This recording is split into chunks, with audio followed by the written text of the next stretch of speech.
Welcome, everybody, back to OTT Executive Podcast. I'm Brian Mahoney, your host, the CEO of Trend Research, and the president of the OTT Executive Community. I'm thrilled to have Srini here today because we've been friends for a long time. Actually, you started your company, Srini, right around the time I started mine, 2008, I think, right?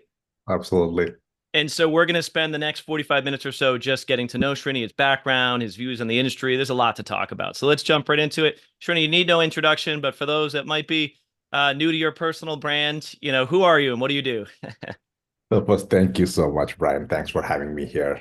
As always, it's always a pleasure to talk to you. Thank you. Personal background. I'm Srini. Go by Srini K.A. last name, Srini first name. One of the co-founders of Amagi. I'm also its chief revenue officer. For those of you that are not familiar with Amagi, Amagi is a media technology SaaS company that helps content partners, television networks, sports rights owners to help create channels for linear or for fast, distribute them anywhere that they distribute their content anywhere they want, whether it's on traditional cable satellite services, fast services, SVOD, AVOD platforms, and monetize them. That's essentially what we do. We are one of the largest, if not the largest, media technology SaaS companies globally. Personal background: I grew up in India, moved to the US about 7 years back, and currently based in California. That's awesome. So I definitely want to get into that. But, I moderated a panel at Stream TV in Denver back in June. So beginning of the summer. So I'm thrilled now to talk to you in a more in-depth way on this podcast here. But it really occurred to me when I saw you in June, how much, first of all, you sort of captured and caught, the whole fast phenomenon, like lightning in a bottle, right? And have done phenomenally well in that space. And your company's grown by leaps and bounds. Maybe talk to that a little bit. Sure, sure. When we started the company, maybe I'll give you take a step back and give you a background about how we started the company. Yeah, let's do that. And then we'll go back a little further. We'll Okay. jump around. Doesn't have to be chronological. Okay. So the three of us, Bhaskar, Vidya, and I, the three of us co-founded the company back in 2008, as you pointed out, Brian. This is our second company that we founded. We had co-founded along with a couple of others a company back in 1999 that was building Bluetooth technologies when Bluetooth had just started. One of the three or four companies globally building Bluetooth stack and Remember license. that was high tech stuff. Absolutely. I mean, you'll be surprised how much effort there was to get different devices to talk to each other from different makers. I mean, Yeah. everything would break. You bring a phone and a headset, they just would not be able to communicate. Anyway, long story short, spent quite a bit of time there, about 6 years. We grew the company to be one of the largest in the Bluetooth technology space. Eventually got acquired by a Nasdaq listed company, which is now part of Qualcomm in 2006, stayed back for a couple of years in the company, did the transition, and 2008 we started Amagi.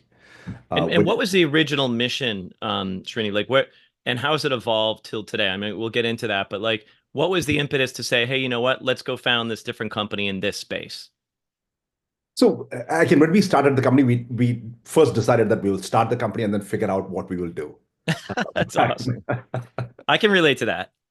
So we actually sat in a park, used to come in every day to a park, public park, sit and brainstorm ideas of saying, hey, what are the big technology trends? What is changing, and what would that mean, and where could we actually contribute? We were looking at essentially, areas where there were massive disruptions, massive changes that were happening, Mhm. and where technology can play a big role. We looked at a lot of things from, solar tech to mobile to and then we saw, I mean, this was in India, and we were looking at opportunities first and foremost to start with targeting Indian market. Mhm. And we thought at that point of time, this was 2008, again, just about YouTube had just started recent a couple of years back, again, pre-iPhone days, if you will, right? So we thought eventually television will get personalized, Mhm. and you will all see personal television. And so we actually filed our first patent in 2008 about being able to deliver personalized television and personalized advertising on your regular home screen TV. So we thought we'll That build. was that was pretty you were really looking ahead at the future. I was. It's funny, most people don't know this, but I came out of telecom and mobile and networking space. That was kind of my background, and people don't maybe not remember this term, but triple play was, it was voice over IP, it was data, it was video in its infancy. And I saw the same thing. I didn't found a company like yours, but I really saw that video and how the innovation that was going to happen and the move to online was the future. So like, what made you think that? No, it was clear that at some level, the traditional cable, was limited in terms of the amount of content that was coming in YouTube. You could see that people are watching on their mobile YouTube content. So people are starting to do that on the desktop, not necessarily mobile. Actually, at that point, it was more desktop that Yep. people are watching. But YouTube is like every time people think of like internet TV at the time, video outside of traditional cable and broadcast, they thought of YouTube. That was the first thing, right? User generated Absolutely. content. Absolutely. Cats and dogs, right? Yep. But at IPTV, the some of the telcos started delivering services over IP, to your point, Brian, right? Triple play beyond cable can actually deliver over IP. So we thought eventually, if once IP comes in, once you're actually delivering content through a data pipe as opposed to an analog cable pipe, Mhm. you would have much more personalization, and you would have you know content that you would like to watch, rather than actually having this standard set of 200 channels that you actually have are forced to watch. Right. But one thing, we it was fairly obvious, was it was too early. The market has just not there, was just not there. So we actually quickly pivoted. While we started there, we ended up Okay. pivoting fairly quickly to eventually doing geo-targeted advertising in India, Hmm. essentially enabling television networks to be able to insert localized ads at cable head ends, Hmm. deliver local. Think about dealer ads in each Yep. market. Think about local SMB ads in each market. So pretty much that market did not exist in India at all. So we had to build tech that will actually sit at the cable head end. We had to go to the television networks in India, go buy inventory from them nationally, and then go to the cable operators, install the tech, and then go to the advertisers and sell the local ads. So pretty much end to end, do creatives for them, Wow. because the market did not exist. So pretty much from all the way from tech to buying of inventory to selling of inventory, creating ads, everything that we had to end up doing. Grew to be one of the largest ad buyers in the market. About 35 networks, some of the largest networks, 3,000 plus advertisers on a monthly basis, and You had your own marketplace, your own that's incredible. And back then, like who would have known that advertising today is sort of the what's transformed to be, with all the fast and ad-based monetization strategy and stuff. But you guys were doing all that, right? End to end, way back in the day. yeah, I mean, it was a pain, I should tell you that, trying to be everything, but pretty much we had to create the market. I mean, Yes. the market did not exist, so and I ended up doing a lot of stuff. Yeah. It was fun. I mean, we were the fastest growing company in APAC and media for, I don't know, years in a row by, Deloitte. When Deloitte used to publish this year, we were growing at 2,000%, 3,000%. It was like explosive growth that we had.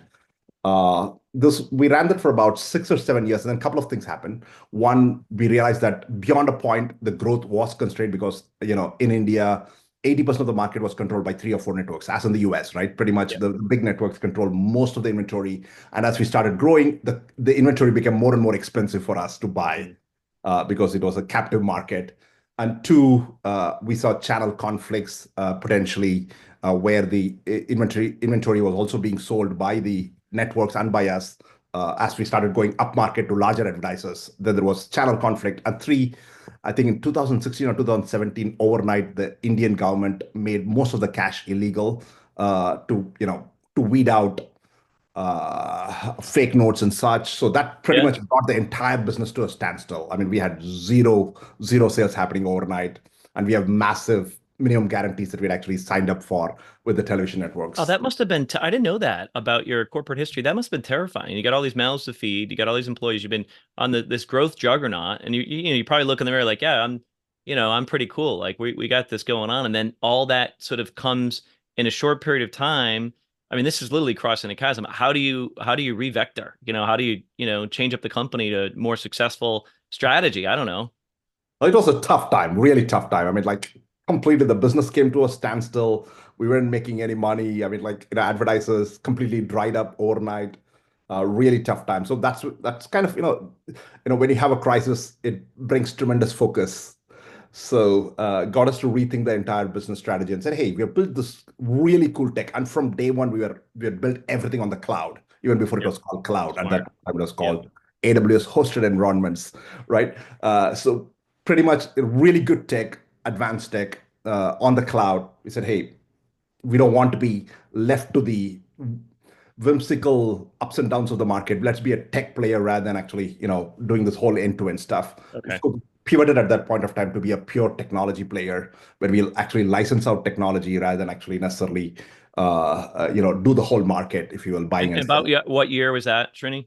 This was 2016, 17, early Okay, 17. wow. Okay, so that's like seven or so, 7, 8 years into Magi's corporate life cycle. Wow, that's impressive. Okay. And that's interesting because that's right around, I think, the time that we met. Grateful to you were sponsor of my OTT Executive Summit, and the fast thing was just starting to take off. So let's pick it up from there. Yeah, yeah. No, so the transition was we ended up laying off, more than 50% of the company, Oh, letting wow. go Okay. phenomenal guys. I mean, some people that have worked with us all through completely changed the model. Then we said, hey, I want to become a tech player. Let's take this tech and see how we can actually use this tech for delivering, channels, 24/7 channels to broadcasters and so on. So that's when I moved to the And global too. That was and the other one. globally. So I Okay. moved to the US in 2017 Okay. to bring some of that in the US, and that's about the time when Fast was just starting to happen. It Perfect was timing. launched. So very, very, very initial. Pretty much very few platforms existed, if at all any. So we had this great tech. So we started talking to a couple of customers and saying, hey, here, this is something that can actually help you to create channels pretty much, within a day. You don't need to set up anything. It's all SaaS. You don't need to do anything. Just upload your content.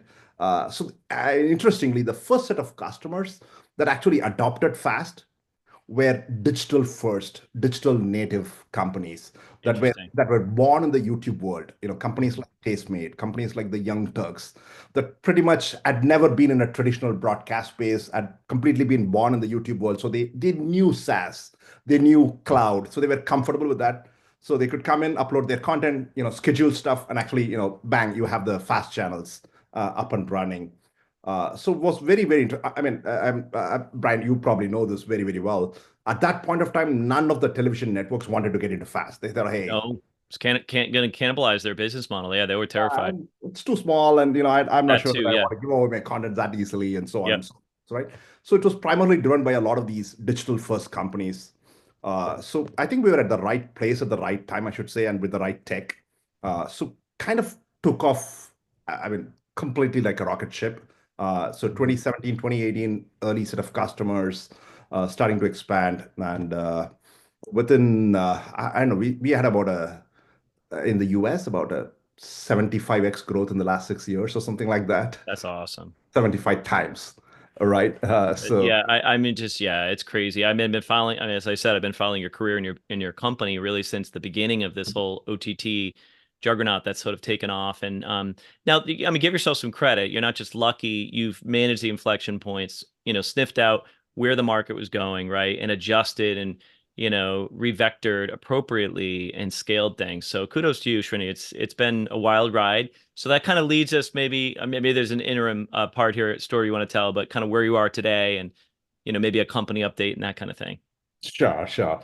So yeah, that's how we started. And today we are the largest provider of fast technology in the market. Work with more than 1,000 media brands globally. You take any major media brand that you know of, it's extremely likely that we would be there would be our customer. Customers include the NBCs and the Foxes and the NBAs of the world, if you will, the biggest brands out Mhm. there, a whole bunch of studios, uh, sports, news, local stations, television networks, brands like Fremantle and Banijay that have tons and tons of IP, some of the largest IP owners globally. Work with them to help create their fast channels distributed to about 200 plus platforms today globally. I mean, as you know, fast is the hot thing across. So Hmm. tons and tons of new platforms launching across the globe, delivered to them, and also we help monetize that. And obviously, the business that we started in 2017, I mean, Fast was actually instantly the fastest growing part of the business, but the much more stable and consistently growing part of the business has been actually enabling broadcasters and television networks to move their workflows to the cloud Okay. for their So that linear. whole cloud infrastructure, sort of you built the platform on that. That was sort of like almost like your secret sauce, right? Like you were already kind of future proof, right? And so these broadcasters come on board and you already had a good solution for them. Absolutely. And it's Mhm. been again, a fantastic journey on that side. We just won an award last month, this month actually, the CSI Innovation Award for jointly with NBC, I saw for that. It's the work amazing. that we Yep. did for migrating their linear workflows to the cloud. Whether it's Sinclair moving their local station operations from on-prem infrastructure to cloud, or NBC running it for their linear or Peacock operations, I think it's been a fantastic journey working with broadcasters as they look at unifying their workflows, whether it's for fast, whether it's for linear. Ultimately, it's the same content they're actually using. Ultimately, at the back end, some could actually end up being on a fast channel, some could end up being on a linear channel, some could end up in both. So being able to do live news, live sports, whether it's for linear or for broadcast, helping them to, bring that cloud workflow, very efficient, effective workflow. That's what we actually focus on today. Hmm. Today we are in about, I think, 13 countries globally. Uh, uh, if you take the top 100 media brands globally, we work with more than two-thirds of them. That's So impressive. work So with one of the very large. challenges with growth, as you know, is like how do you manage that growth? You can't treat all customers the same way. As you started to like you talked about the digital players and now the broadcasters and international. What did you have to do to kind of segment your customer base and treat them kind of differently and uniquely? I mean, in your mind, what are those segments? That would be interesting. Excellent question, Brian. So, one from, that we had tons and tons of challenges in terms of growth, right? It was explosive growth, and it was, obviously we had to scale the backend infrastructure to be able to support a lot of these customers. We scaled from about 200 people about 4 years back to about 1,000 plus people in the company, to be able to support that. But as we look at our customer base, we use two types of segmenting. One is by use case, because there tend to be unique use cases. So we have six segments within the company. We have news as a segment that actually focus on how do we actually build news workflows, because there are tons and tons of unique requirements in terms of, I want to be able to do a breaking news right now. I want to be able to get a whole bunch of these three or four different feeds that are coming in from the ground and be able to combine all of them and be able to switch. I want live closed captioning. I have a whole bunch of things that are about around, and I want to have live tickers, weather updates, weather widgets, whole bunch of things that are actually very, very specific about news. Okay. We have a segment for sports, again, which comes with, I want to be able to create, I want extremely low latency. End-to-end latency has to be really, really Mhm. less. I want to be able to do sports betting on top. I want to be able to, do picture-in-picture ads, because many of these sports games, the only way you can actually monetize is by, sponsorships and because there are not too many mid-roll opportunities. Mhm. So sports comes with a whole bunch of different sort of challenges, and obviously very high SLAs. If I have to run an Olympics, or if I have to run a football game, or on the cloud. So Mhm. sports is the second segment. Three, we have segment for entertainment, which tends to be much more file based. There's not much of So live. more VOD kind of type of. Correct. Okay. Yep. And then we have a separate segment focusing on fast platforms, uh, because many of these fast platforms run their own channels. They want SSAI to be able to aggregate. They should be able to aggregate multiple third-party channels into their platform, do server-side ad insertion on them. Need a lot of analytics on how are these channels performing. Need a lot of metadata. A whole bunch of things around platforms that are unique for platforms, if you will. So That we that's four, right? That's four. And then we have a separate segment for strategic, which are our, large clients that have everything, that have news, that have Well, I was sports, just going to that have ask that entertainment. because some of those use cases you just mentioned are, have different workflows, or maybe they have a combination of all those things. Do you treat them in those cases as four different customers, or because different departments maybe run, different? I mean, how do you structure that, I guess? So for larger customers, what we call as a strategic segment, both from a product and from a support perspective, we treat them as one single block, because Okay. content tends to be, you record a live sports game and actually you end up using in your fast channel, right? You use it for your WOD, direct to consumer offering and so on and so forth. So we treat them as a separate category because they also typically these large customers need SOC 2 compliance. They want extremely high security. They want very high. Some of them require 5.9 SLAs, 6.9 SLAs. So the kind of requirements that they would have would be very, very different. And they tend to run it on their own cloud as opposed to our cloud. Right. Interesting. I was going to ask you that. Okay, that makes total sense, right? So tend to be very, very different. So we treat them as a category by themselves. So you And might be willing to do more custom development for them as well, right? they actually tend to have a lot of custom development because they have legacy workflows that they use that you have to integrate with. They have their own DevOps team that we should be able to train them and enable them to actually run and operate it themselves as opposed to running it on ours. So there's a whole bunch of customization that actually comes along with It them. sounds like a big headache. I run product teams, and once you get into custom development and you get all these different tributaries, it can be tricky to manage all that, right? And then you want to feed all the innovation back to your core platform so everybody benefits. And then, yeah. So that's a Absolutely, absolutely. No, good that's problem to that's have, right? something. Yeah, no, that's a good problem to have, and we have something we have actually spent a lot of time thinking about and Yeah. structuring. Saying how do you make our product modular so that we can actually still keep the core and actually be able to do this customization around the edges rather than in the core, and so that Mhm. we can actually start feeding in all of these changes into the core, as you're saying, and still be able to not have this monolithic behemoth Right. that's sitting in there. So structure to drive quick agile turnarounds for many of these customers by creating these modular components, if you will, Mhm. Brian. So those are the, and of course, we have a separate segment for Hispanic because that again, there's a whole bunch of thing Yeah, around that's a good support, point. Yeah. language, and so Yeah. these are the six segments that we actually look at as a company Are when you we seeing think a lot of about. growth in like South America and the Hispanic US market as well? And okay. Yeah, yeah. No, I mean, we've publicly announced, whether it's Globo, whether it's SBT, whether it's some of the largest broadcasters we work with today in South America. Brazil and Mexico have been very fast growing markets for us. Those will be the primary markets. We're starting to see some traction beyond those, but those are the two markets that have been high growth markets for us, Brian. So, a question for you now, it's sort of like more of a softer question, and thank you for this. This is really interesting. I didn't know all this stuff actually about some of the inflection points you made in your corporate history and stuff. But like you've had to, first of all, I've always known this about you. You sort of project this enthusiasm, right, about your job, about your work, about your business. It doesn't seem mechanical to you. It doesn't seem like it's just, you're trying to get deals. You've got a passion about you, and that's amazing. And I think that's helped you get through some of these strategic inflection points of the company when you're facing adversity. How do you inculcate that as a culture in your growing business so that your team also does that, right? Because as you get bigger, you got to processize things, right? And you can get a little set in your ways. Can you talk to that a little bit? Excellent question, Brian. Excellent question, actually. Right. So ultimately, your passion comes from your underlying faith that you're doing something bigger than yourself, bigger than not for the money, but for actually doing something that will actually will hopefully leave a legacy or do something that can be much much larger than what you'd have done otherwise. So in that sense, being able to align together as a company as a vision, saying, "Hey, here is something that a unique opportunity, window of opportunity as the media landscape changes for us to be able to, become that underlying infrastructure, enable our media customers to seamlessly work across different business models, whether it's again, if we don't even know today, a decade back, it was all cable. Cable was the big thing. Now it's Yep. fast. Tomorrow, I don't know what it's going to be. That's going to change.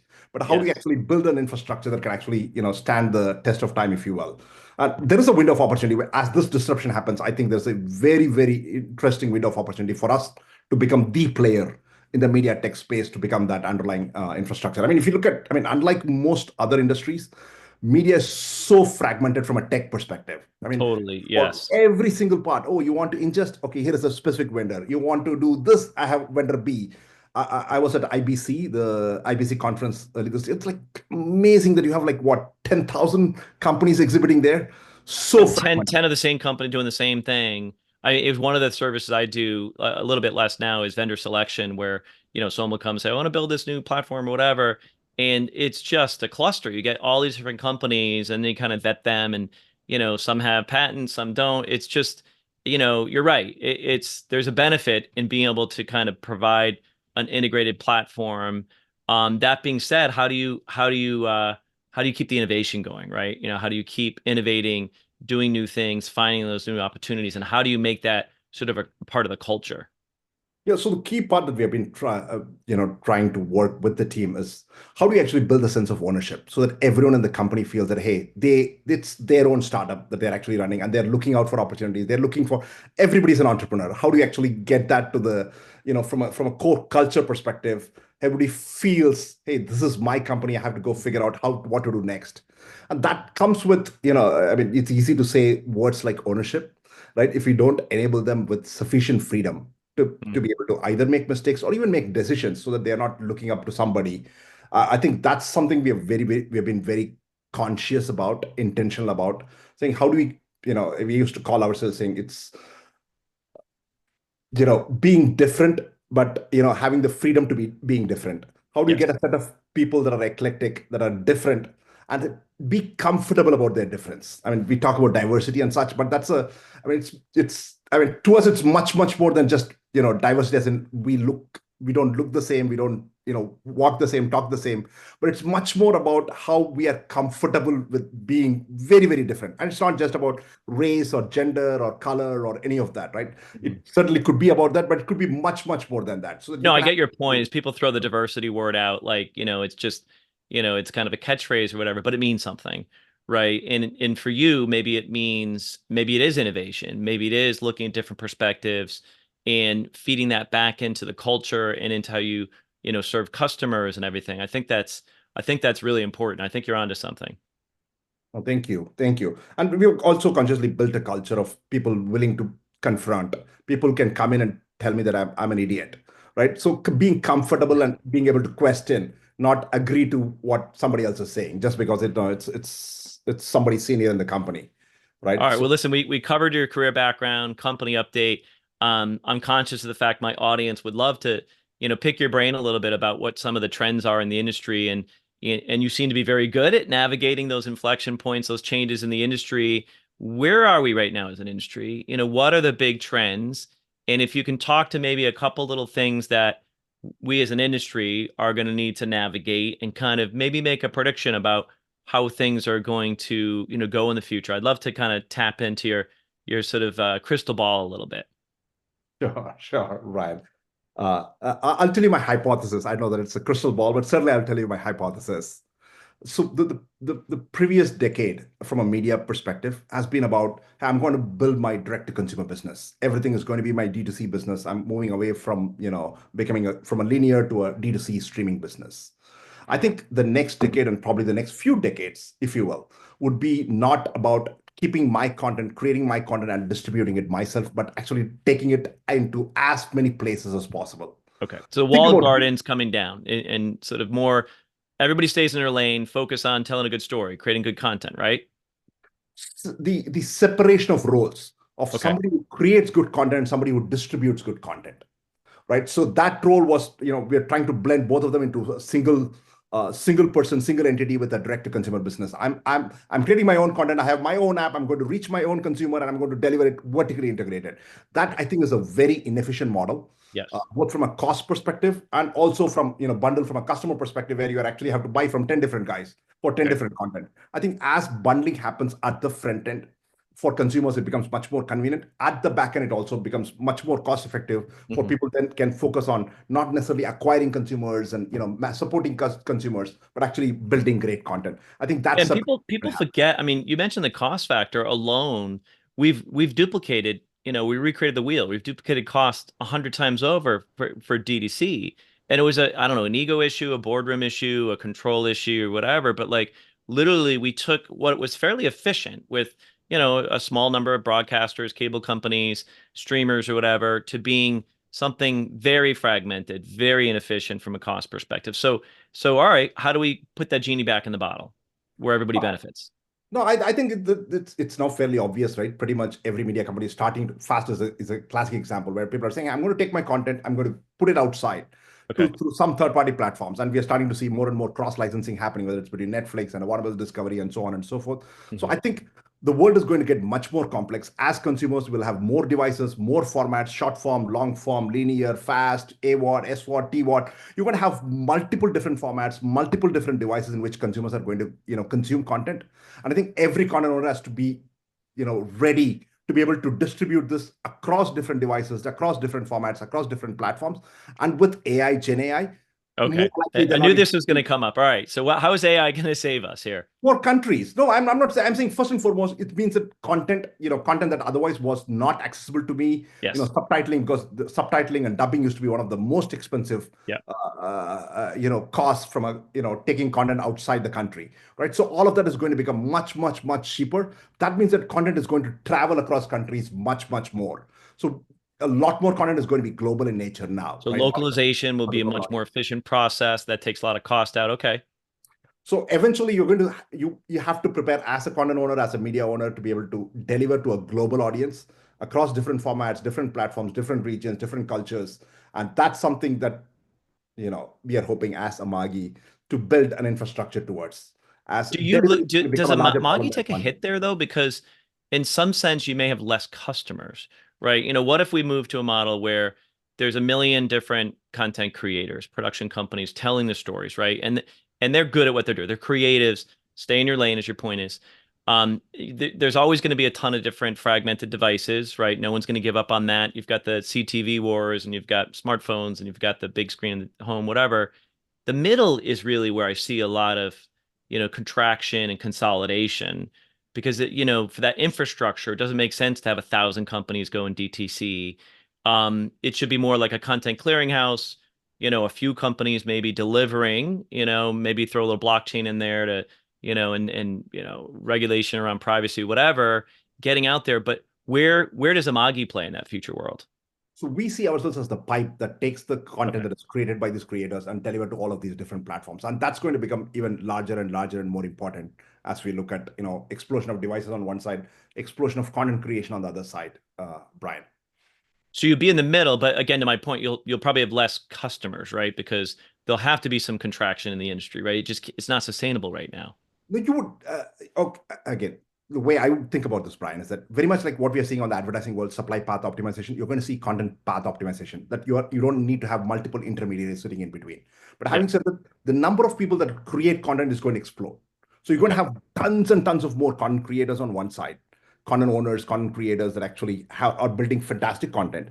And you have tons and tons of devices on the other side. So both of these sides are exploding. We are hoping that being the pipe in between, taking all of these multiple content owners to deliver to multiple platforms. Again, each one of them, depending on the audience, you want to be able to deliver the right content at the right time, in the right device, in the right Yeah. format. That's the job that we think, if anything, our customer base will dramatically increase with this And you've fragment. built the scale, you built the low latency, you've built all that other stuff. You've been doing that for years now. And I guess in some way in the fast business model, which it looks as the future, it doesn't matter, right? Because you have the, explosion of content, you're going to monetize it anyway. It doesn't really matter. Like, I mean, it does matter because along the way, the value chain all needs to be taken care of financially. But from your perspective, it doesn't matter if there's, a million, titles across a million customers or a million titles across 10 customers. Absolutely. The number of titles will go up for Yes. sure. And I think with the democratization of these pipes, with more platforms, I think actually it'll be million customers as well, or Mhm. hundreds of thousands of customers, because now suddenly you are this tiny company sitting somewhere in Santa Monica, being able to deliver to an audience that is actually watching you in Good Croatia, point. not just on YouTube, but on a whole bunch of other platforms that are now opening up all of the third-party content. Brian. Yeah. Yeah. I was just thinking it's kind of the social, I thought everybody has those crazy accounts, where I think my new latest craze is otters. There's some Instagram channels that just otters are the coolest. I would love to have one for a pet. So I'm like totally addicted to otters right now. You could have Otter TV, right? I mean, and it can get a global audience. In the past, you couldn't get that scale, right? It didn't make economic sense, especially if you're building your own DTC platform. You're saying this opens up a whole cornucopia of content in a very efficient way. Beyond YouTube. Exactly. Yes. Exactly. Now you're Yeah. going to see hundreds of YouTubes. I mean, that sense of for professional, not for UGC, but lots and lots of platforms. Every telco. We are now working with dozens of telcos are actually looking to add third-party fast content as a fast front porch into their traditional cable TV offering, for example, right? So you're going to see this, again, all of these telcos, your mobile, operators, your device OEMs, all of them opening up third-party content because suddenly it's a service business beyond a device business. So now they're able to It's a build. service business. The other thing, we kind of danced around this a little bit, is the importance of data in the future world, right? Because all of this data, whether it's metadata and tagging, whether it's consumer behavior, whether it's ad tech, performance, unified measurement, all that other fun stuff. Tell me about Amagi's data strategy and the role that's going to play in the future. Uh, there are three types of data, if you will, Brian. One is data about the content, metadata, right? I mean, what does it say? How popular is it? Whole bunch of stuff around the content. The second is data around the users. Who's watching? Where are they watching? When are they watching? Which device are they using to watch? And how long are they watching? And so on and so forth. The third is advertiser data, right? You know, what sort of ads are actually getting traction? What are the ads that my users are switching away from? How long are they watching, and so on and so forth. So we see these three are three data pillars that we're actually building towards. What you're essentially built is an underlying across all our fast platform. Now we have an underlying data warehouse that can actually, again, we hope to as part of a being an industry cloud, an underlying data infrastructure will have common vocabulary. One of the problems that we have across the industry is that because you're using hundreds of different tools, or you enter some data in some format when you're acquiring content about the content. By the time it gets to an end Nielsen, it's a very, very different vocabulary terminology that we actually end up using, and you have no way to cross correlate. Hey, here's Right. the script that I got, and here's the money that I spent for that content, and here is what I earned across all of these different formats. So we're hoping to unify some of that with the common underlying infrastructure. And data is going to become very, very critical, both in terms of making decisions on where I want to invest, where do I actually distribute, what do I market, and where do I, earn money from to be able Yes. to, make those decisions, but also to be able to provide better insights, better recommendations for consumers at the end of the day as well. Yeah, and I think you hit it on the head, Srini. You've got the triangle, right? You've got the content data, metadata, you've got consumer behavior, and you've got advertising. That's, basically the lifeblood of this industry in terms of revenues and such. And it's really aligning those three in the most optimal way so the consumer gets a good experience, they get relevant ads, the advertiser and the brands, they're getting, increased, return on ad spend. And of course, the content folks are finding the right audience and stuff. So that's interesting. We could talk about that alone for hours in the role of AI and sort of helping, sort of grease the skids, so to speak, to make it all more efficient, human curation, everything. But we're almost out of time here. One of the things we like to do in this podcast, Srini, is to personalize some of the leaders in the industry like yourself. Can you share with our audience? And I find you such a fascinating person, again, because of your enthusiasm and, it's not just business too, it's passionate. But you got to have some hobbies outside of work too, right? Can you share with us an interest or a hobby to our audience? It's much more prosaic, Brian, that I don't have anything fancy. I mean, I spend most of my free time reading books. Okay. That's my single biggest. You ask my family, they say, "Hey, he's always curled up reading a book." I know. So that's So that's. a physical book, a Kindle, like what's I your have both. preferred I mean? have both, depending on what I can. I mean, when I travel, I take Kindle, but when at home, I prefer to have something physical. Any particular genres or authors that you like the most or? No, I actually, I like to read wide from history to philosophy to, science to stuff. I mean, a book that I'm right now reading is recommended by my colleague. Very interesting book, for example, Material World. It's about mining and minerals and how physical materials, while we think about all of this data, virtual compute and stuff like that, how much does, iron and silicon Oh, and you mean physical mining? Like, physical oh, mining. that's so I interesting. got You're you. right because I mean, I know that we know this from the telecom world is, a lot of the lexicon came from the railroad industry, switching and all these other things.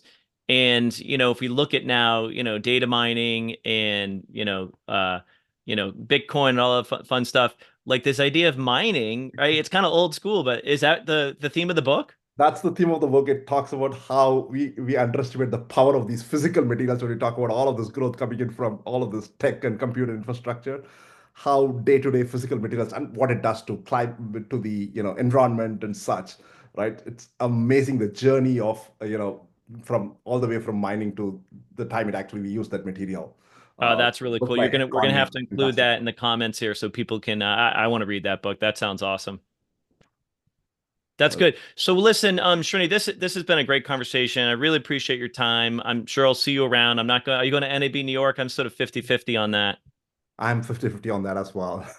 Yeah. So, but we'll see each other this fall. Really appreciate your time and your insights. We could talk for hours. And yeah, so thanks for your time today, Srini. Not at all. Thank you, Brian. As always, it's fantastic talking to you.